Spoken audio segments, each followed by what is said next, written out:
We have a 2018 Lincoln Navigator here in the shop, and we're going to show you how to replace the air filter in it. This is one of the easiest ones. We get the 3.5 V6 because there is no V8 option on our Lincolns anymore. We got two quick clips. It slides out of the back, clips over here on the back side.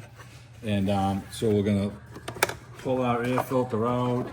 We bought a Motorcraft one. There's no debris down inside in here.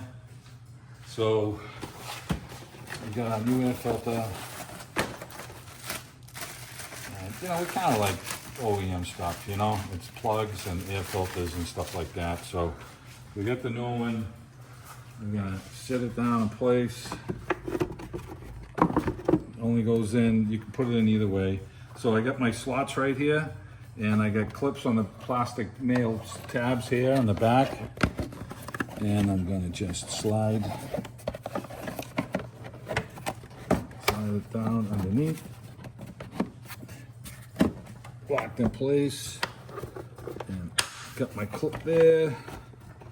And I got my clip there. And I made sure all my clips are in the back over here. You can get a good view on that side. Yep. This is pretty easy to do. And Just right there. yeah, it just tucks right in there. It's easy to do one.